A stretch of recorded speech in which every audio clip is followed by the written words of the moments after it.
di sebuah ruangan bawah tanah Universitas Stanford pada musim panas tahun 1971.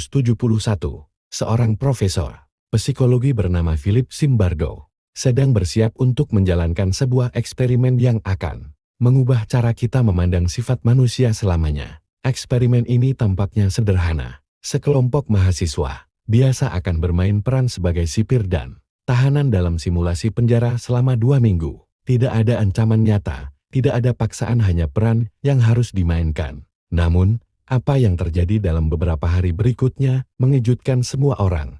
Hari pertama, sebuah awal yang normal. Para mahasiswa yang terpilih sebagai tahanan datang dengan wajah santai, mengenakan pakaian khusus, dan diberikan nomor sebagai identitas mereka. Mereka mengira ini hanyalah eksperimen psikologi biasa.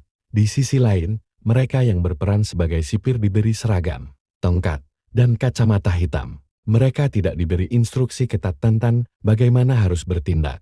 Hanya satu pesan sederhana, kalian bertugas menjaga ketertiban di penjara ini. Hari pertama berjalan tanpa masalah. Para tahanan bercanda, para sipir masih bersikap santai. Semua tampak baik-baik saja. Hari ketiga, perubahan yang mengerikan. Namun, sesuatu yang aneh mulai terjadi. Para sipir mulai menunjukkan perilaku otoriter. Mereka menguji batas kekuasaan mereka, membuat aturan sewenang-wenang, menghukum tahanan karena kesalahan kecil, dan mulai memperlakukan mereka bukan sebagai mahasiswa lain, tetapi benar-benar sebagai tahanan.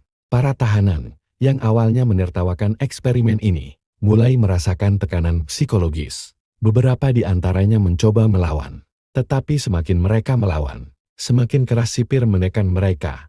Eksperimen yang seharusnya menjadi simulasi mulai berubah menjadi sebuah penindasan nyata. Hari keempat, kegelapan dalam hati manusia. Salah satu tahanan, yang dikenal sebagai tahanan 8612, mulai mengalami gangguan emosional. Dia berteriak-teriak, menangis, dan akhirnya harus dikeluarkan dari eksperimen.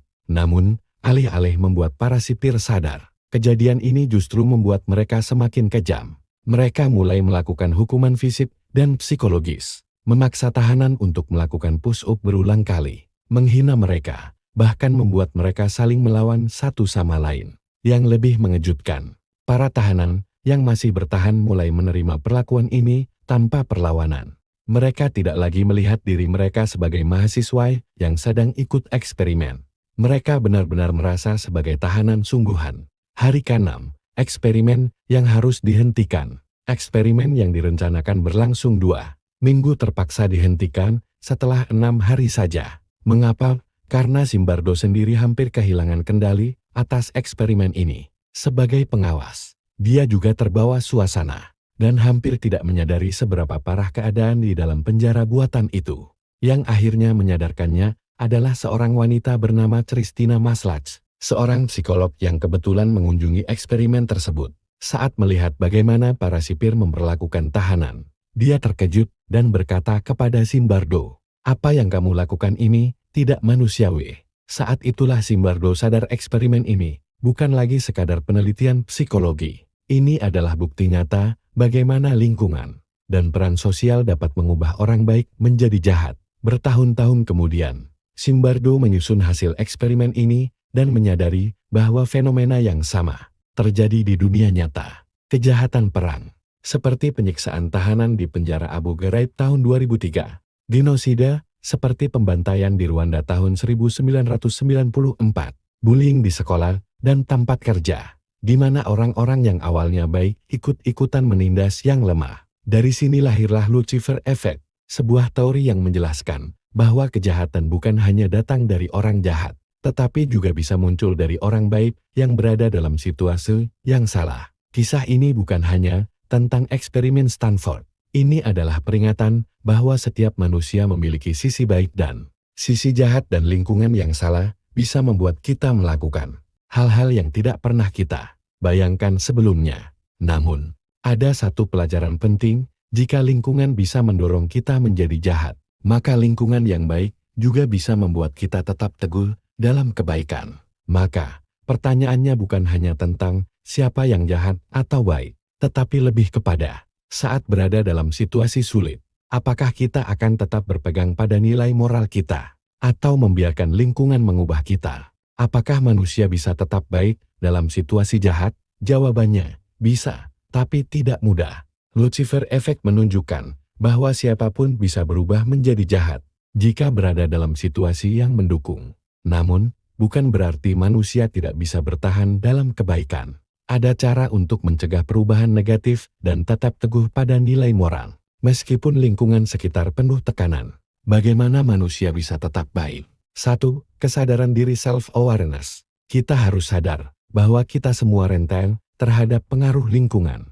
Jangan pernah berpikir, aku pasti tidak akan pernah melakukan itu. Kesadaran akan kelemahan diri justru membuat kita lebih waspada. Selalu bertanya kepada diri sendiri, apakah ini sesuai dengan nilai moralku? 2. Berpikir kritis terhadap otoritas dan kelompok.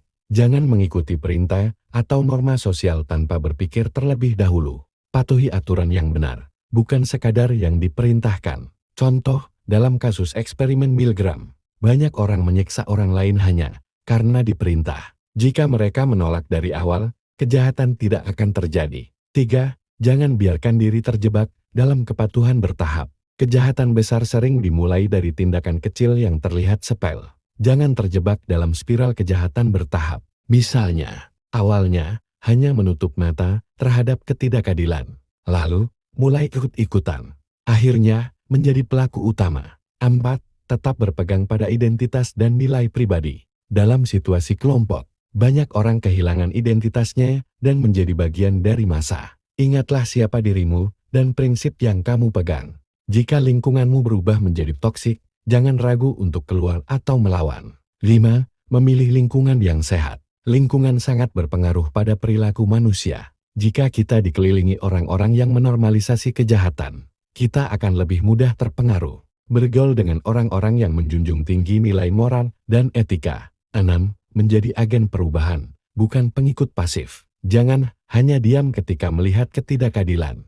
Berani melawan meskipun sulit. Contoh, orang-orang yang membongkar korupsi atau penyalahgunaan kekuasaan adalah bukti bahwa tidak semua orang menyerah pada pengaruh buruk. Manusia bisa tetap baik, tapi harus berusaha. Kebaikan atau kejahatan bukan sifat tetap dalam diri manusia. Semua tergantung pada pilihan kita dalam menghadapi situasi tertentu. Kita bisa tetap baik jika sadar akan pengaruh lingkungan, berpikir kritis, dan tetap berpegang pada prinsip moral kita. Godaan untuk menjadi jahat selalu ada, tetapi manusia punya kebebasan untuk memilih tetap berbuat baik. Jadi, bisakah manusia tetap baik? Ya, tapi hanya jika mereka berusaha. Apakah kejahatan selalu punya alasan? Ya, setiap tindakan jahat pasti memiliki alasan. Meskipun bukan berarti alasan itu selalu benar atau bisa dibenarkan. Manusia tidak lahir dengan sifat baik atau jahat secara mutlak, tetapi dipengaruhi oleh berbagai faktor seperti lingkungan,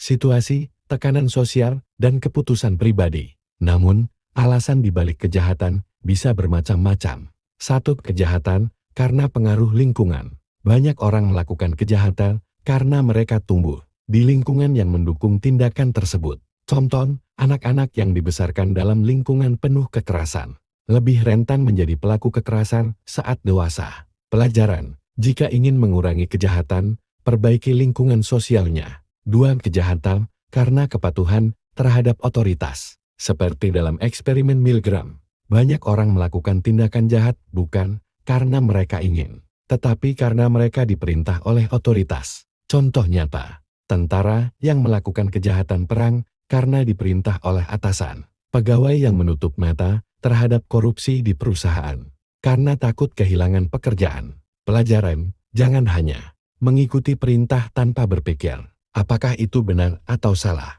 3. Kejahatan karena deindividuasi, hilangnya identitas pribadi dalam kelompok. Ketika seseorang berada dalam kelompok besar, mereka bisa kehilangan identitas moralnya dan melakukan hal-hal yang biasanya tidak akan mereka lakukan sendirian. Contoh, massa yang melakukan perusakan dan penjarahan saat terjadi kerusuhan. Cyberbullying di media sosial, di mana orang merasa aman karena anonim. Pelajaran, ingatlah bahwa setiap tindakan memiliki konsekuensi, meskipun dilakukan dalam kelompok. 4. Kejahatan karena justifikasi diri. Banyak pelaku kejahatan tidak merasa dirinya jahat, karena mereka selalu menemukan cara untuk membenarkan tindakan mereka. Contoh, koruptor yang berpikir, semua orang juga melakukannya. Penjahat yang berkata, aku hanya membalas dendam. Pelajaran, jika kita terus mencari pembenaran atas tindakan buruk, kita akan semakin tenggelam dalam kejahatan. 5. Kejahatan karena kesempatan dan impunitas tanpa hukuman. Kejahatan sering terjadi karena pelaku merasa tidak akan tertangkap atau dihukum. Contoh, korupsi dalam sistem hukum yang lemah. Kejahatan perang yang terjadi karena tidak ada pengawasan internasional. Pelajaran, membangun sistem hukum yang tegas dan transparan bisa mengurangi kejahatan. Alasan ada, tapi tidak selalu bisa dibela. Semua kejahatan memiliki alasan, tetapi tidak semua alasan bisa membenarkan tindakan tersebut. Beberapa orang berbuat jahat karena tekanan, lingkungan, atau ketidaktahuan. Tapi ada juga yang berbuat jahat karena memilih untuk melakukannya, meskipun mereka tahu itu salah. Jadi, alasan bisa menjelaskan, tetapi tidak selalu membenarkan.